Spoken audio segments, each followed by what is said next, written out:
So you've got your license, you've got your ticket, as we call it, to operate amateur radio, and you want to join a club, but you can't find a club near you, or maybe you just haven't found a club near you that suits what you want in a club. Well, I've got a solution for you that we'll discuss a little bit in just a moment. Hi, welcome to New Ham Basics. I'm your host, Greg, KD9ZRO.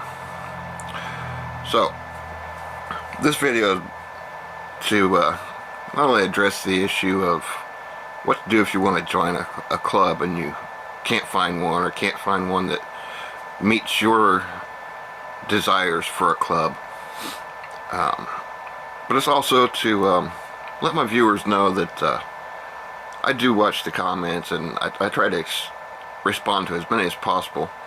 Sometimes it may take me a little bit of time because I don't always get the notification that I have a new comment, but I try to respond to those comments as soon as I see them or am made aware of them.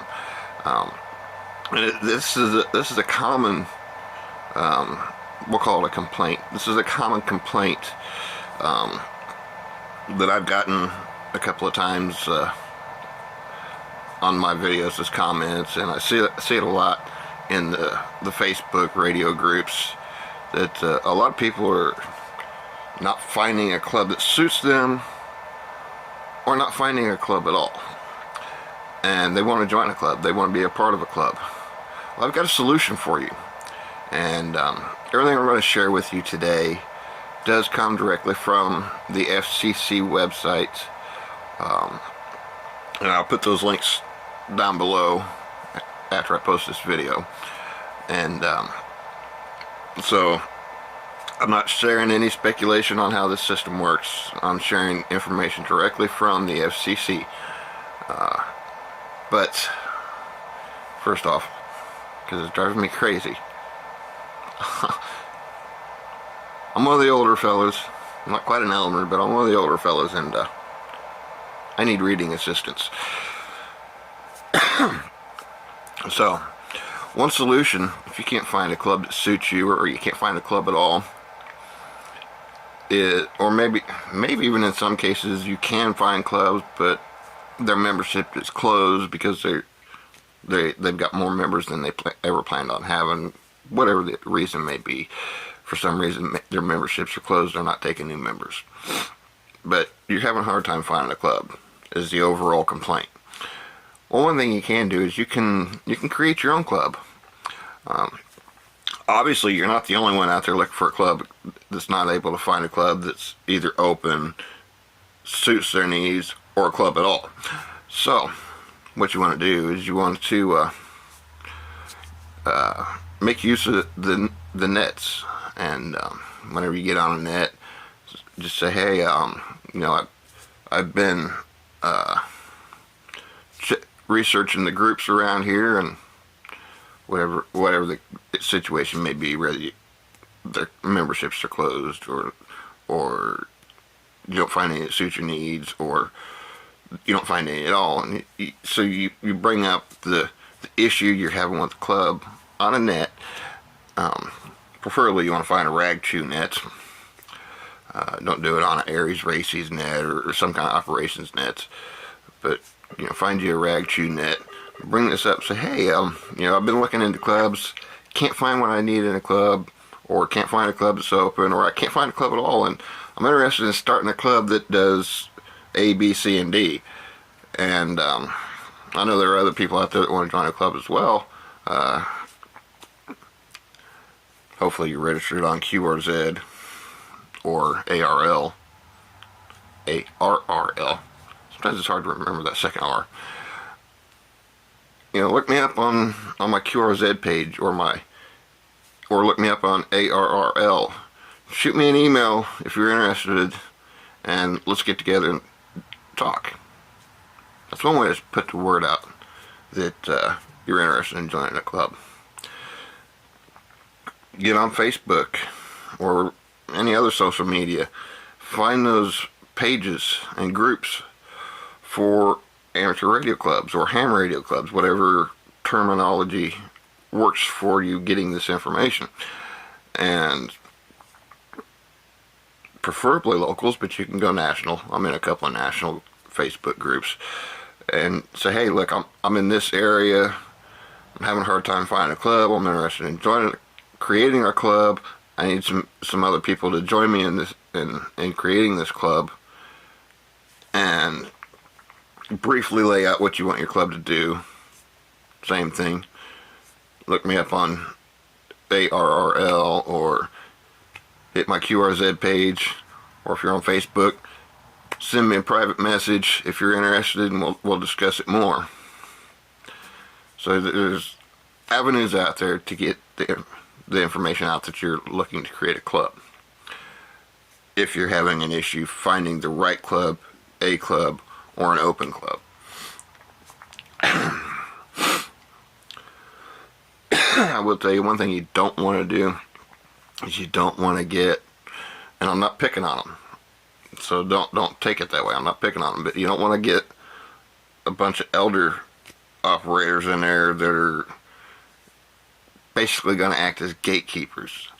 You want the elders, you need their experience, but you want to develop a proven relationship with them, in that you know they're willing to act as Elmers, not only for you and for your club, but any new members to your club. Because there are a lot of elders out there that aren't willing to be Elmers. They just want to be on the radio and have fun just like you do. And but there are some out there that are willing to teach you and help you learn. And those are the guys that you want to look for when you're looking for elders in the club. You at least you want to have a balance, preferably more Elmer type elders than I just want to be on the radio and have fun elders. But you at least want to have a balance of the two, because a lot of people now, they're going into these clubs, and their experience with these clubs are most of the club is elders, and not very many of them are Elmers. So if you got a club that's, let's say, just for number's sake, you got a club that's say 20 strong, and 15 of them are Elmers, and only 15 of them are elders, and only 2 or 3 of them are willing to Elmer. That's going to be a turnoff for a lot of new members, because they're looking for those elders that are willing to Elmer, and those elders that are gatekeeping or don't want to get involved in the teaching process are a turnoff to new members. So you want to keep that in mind too. You want to make sure you develop a balance between Elmers and elders, because your Elmers don't necessarily have to be elders, but they do have to be willing to teach and train and assist. Where your elders can be anybody that's of the higher age bracket, whatever age bracket your group's targeted at. Let's say your group's targeted at 20 to 40 year olds. Anyone above that 40-year-old mark, let's say 50, is going to fall into your elder category. They don't necessarily have to be an Elmer, but they're going to fall into that elder category in your group. Whereas your Elmers could fall into the elder category all the way down to the brand new high school student that's still learning, but he's willing to share what he's learned. Those are your Elmers. You want to have a good balance between Elmers and elders. You don't want to have a bunch of elders that aren't willing to teach, train, and share, and they basically gatekeep. Some of them even have a bad attitude, and very few Elmers.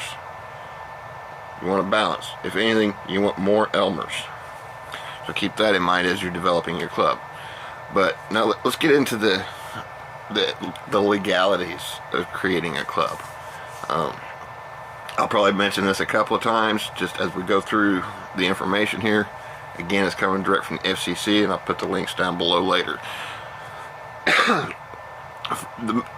As creating a group, it's actually quite simple. You need 4 members. Yeah, that's it, just 4 members. You have 4 members that are consistent in meeting with you, and you can be one of those members. So you have four members, possibly including yourself, consistently meeting and having a ham radio type discussion, discussing amateur radio procedures, whatever, anything related to amateur radio. You've got four people, possibly including yourself, that are willing to meet on a regular basis and discuss amateur radio in whatever capacity they want. That's all you need, four. So you've got your four members. Now you develop a name. And then, just for the sake of demonstration, let's see. I had something pulled off the top of my head earlier, and now I already forgot what it was, so I'm trying to come up with something now. Let's see. How about,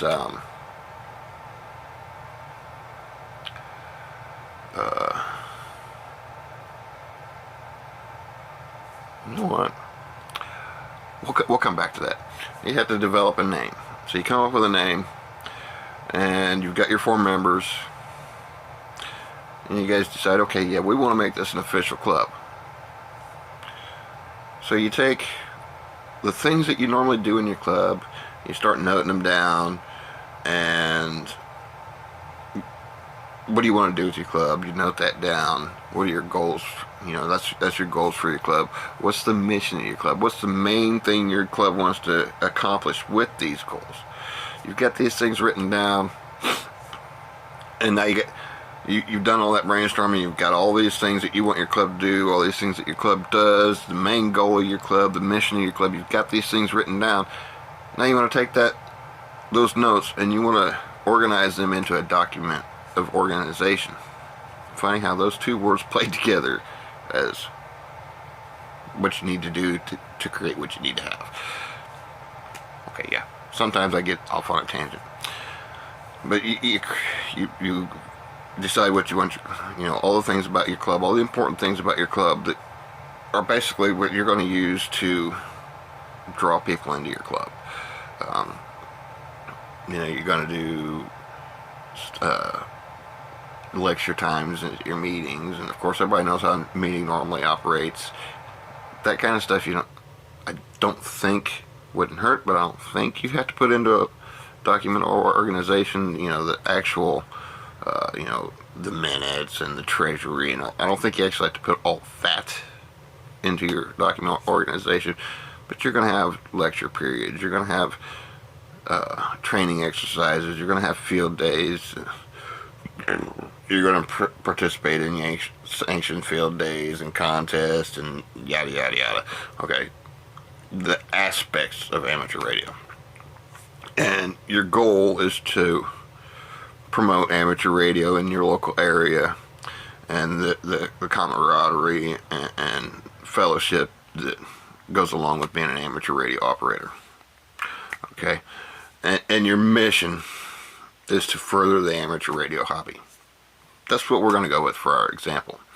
Okay, so we're gonna say you're the Amateur Radio Builders Club. Okay, so now you're the Amateur Radio Builders Club. You created your document organization. Now who's going to run the club? Who's going to be your president, your vice president, your treasurer, and your trustee? You've already got them. Just assign those titles to somebody. This can change at any time. This is just to establish your club status. Okay, so obviously if you got it started, you want to be the president. You may not. Maybe somebody in your small group is better at that duty, but for the sake of discussion, we're going to say you created the club, you organized the club, you're the president. Maybe the person that's been with you the longest is the vice president. Okay, and now you got a trustee and a treasurer. Okay, those are your next things. Your trustee and your treasurer.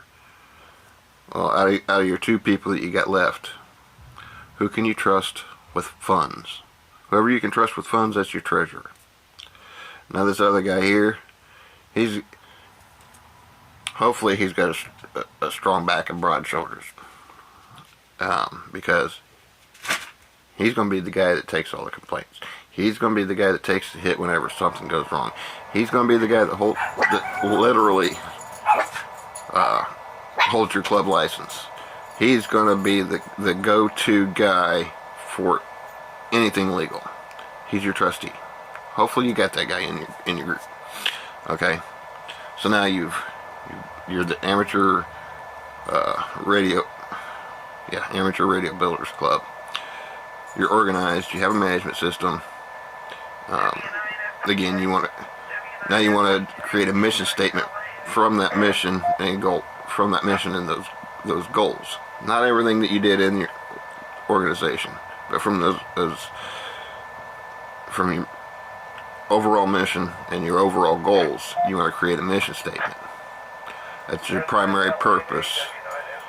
Okay, and you want to have a primary purpose to devote amateur service activities in consistence with the FCC rules. And one of the links will be all the FCC rules for amateur radio. And of course, like I said, you have to have a trustee designated by an officer of the club. The trustee must hold an amateur service operation license, and it tells you up here. I got my notes behind the camera here. It tells you up here along with that, to see section 97.5 part B subsection 2 of the FCC rules, which again, that link will be included. So you've organized your club. You're the Amateur Radio Builders Club. Everything's ready to go. You're ready to register. It says a club may apply for a club station license grant by filing with a club station call sign administrator, an amateur radio organization that has agreed to provide voluntary, uncompensated, and unreimbursed services for processing applications. If you are an amateur radio operator and would like to obtain a station license, contact one of the CSAs below. I think it's actually easier to say the words than read the acronym. And it gives you, looks like it gives you 4 points of contact to make this happen. One of them just happens to be the Amateur Radio Relay League, the ARRL. It's going to be a good place to start. I'm not sure if you have to be a supporting member. Technically, you'll find if you're new to getting a license anyway, you'll find this out. If you've already got your ticket, then you already know this. But when I got my ticket, I didn't even have to contact the ARRL. They contacted me.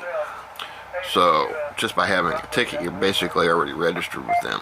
So they're going to be probably your best place to go for this. But there are 3 other organizations that you can use. Again, that information is on the link that I'll provide below. Now you've got your club organized, named,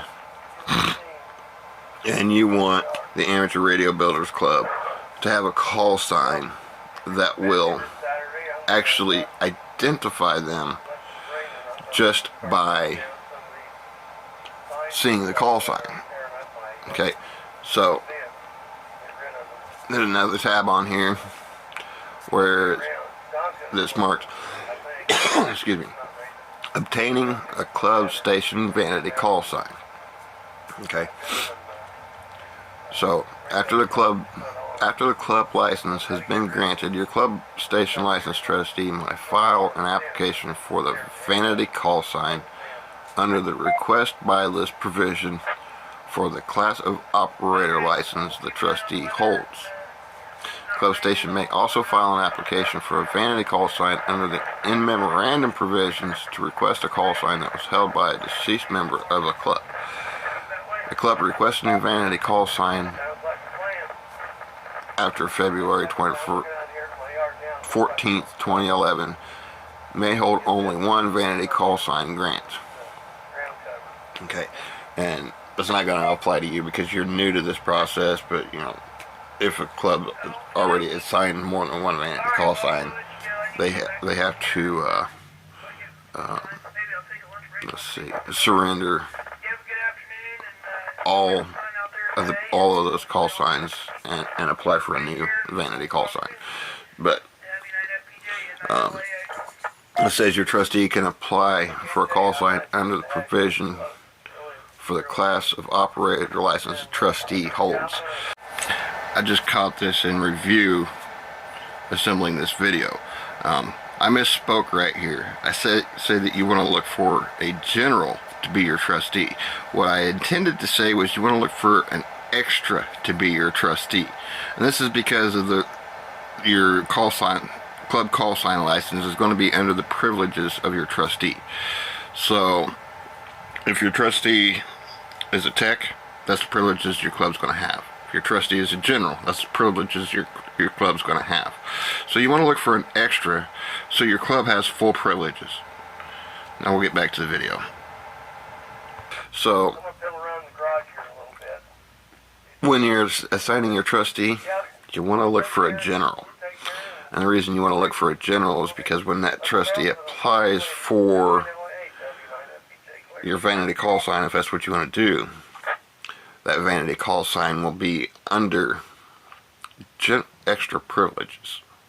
Okay, so you don't have to. I mean, your trustee can be a tech. It's gonna limit your club privileges, but your trustee can be a tech. Your trustee can be a general. So ideally, you want your trustee to be an extra because his privileges are going to determine the privileges attached to your club call sign. So you've got an extra, or at least a general as a trustee, and you want Amateur Radio Builders Club to have a call sign that's going to say Amateur Radio Builders Club every time somebody sees it. I've got the wrong thing on me. But we'll use the call sign for my club as a format. Okay, our club has a 1 by 3 call sign. So using that example, Amateur Radio Builders Club is, you know, the name of your club. You want a call sign that's going to signify that when they see it. So you apply for a vanity license, and the call sign you apply for is W5 ARB. Your 1 by 3. So W5 ARB is one of the, you're going to have to apply for several, but one of the call signs you apply for, you put it at the top of the list. That's the one you want. You want to be W5 ARB. Okay. So you've done that. Maybe you get maybe you get that one or one of your others, but now you've got a vanity call sign that's going to identify your club when other people see it. When you know, excuse me. This is an advantage to using ARRL to set up your club, as they will list your club in their directory. So when people are on the ARRL website and they're looking up clubs, they're going to see, it's going to show up. You're going to be in their directory. Your call signs are going to be in their directory. It's going to identify you. Boom. Hey, ARB. What's ARB stand for?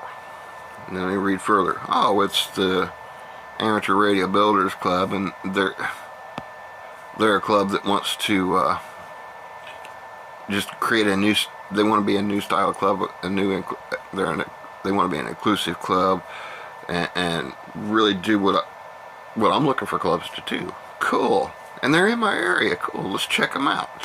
Okay, that's an advantage to using ARRL. The other resources, I don't know. I don't know anything about them. So you've done that. Now let's get back to, because I forgot to go to it. If I can get it to come up without pulling other craziness up.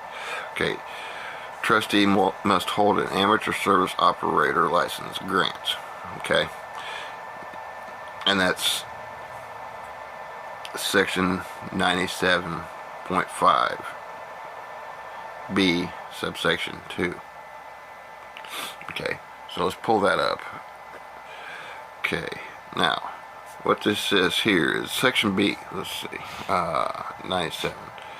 97.5 is station license required. Okay, subsection B is types of station license grants are. Now, number 2, which is where we want to land, a club station license grant. A club station license grant may be held by the person who is the license trustee designated by an officer of the club. The trustee must be a person who holds an primary station license grant. The club must be composed of at least 4 persons and have a name, a document of organization, management, and primary purpose devoted to amateur radio service activities consistent with this part. So if we go back to where we started, those lists of things that you have to create a club, those are the requirements for your trustee. Plain and simple. If you've got everything established to create a club, your trustee has everything established. He just holds the paperwork. He's the complaint department, basically. You know, if you have a job, your trustee is the head of HR, and he's gonna hear it all. So again, hopefully he's got some pretty broad shoulders. But you know, I keep saying he, just simply because a lot of clubs are mostly males. Doesn't have to be a male. Your club could be all females. It could be a mix. It doesn't have to be males. Just want to clarify that. I'm not saying it for any purpose other than that's generally the way clubs are structured, but they don't have to be. So your trustee, he could take a heavy load, he could take a burden, he can take some stress. That's the person you want as your trustee. Okay, everything else has already been established before you decide who your trustee is. So the club's organized, you appoint a trustee, you're good to go. So that's just that's a solution to the I can't find a club complaint. You can't find a club? Make one. It's that simple. You can't find a club? Get with some other people that are having a hard time finding a club. Create a club, register it, problem solved. And I don't mean to sound callous about that, but it literally is that simple. You create a club, you get some other people together, you start meetings, you get things regular and consistent. Organize yourselves as a club. Follow these guidelines that are going to be in the links below. Do those things. And literally create a club from your group. Register it with the FCC. I suggest through the ARRL. And you've got your problem solved. You couldn't find a club that was open. Maybe you couldn't find a club that suited your needs. Maybe you just couldn't find a club. So you created a group of people. You formed a group of people. You started having regular interactions and consistent procedures. So you decided, you know what, we might as well just go ahead and make ourselves that club we've been looking for. You've just solved your problem. So I'll leave you with that. KD9073, and clear until next time.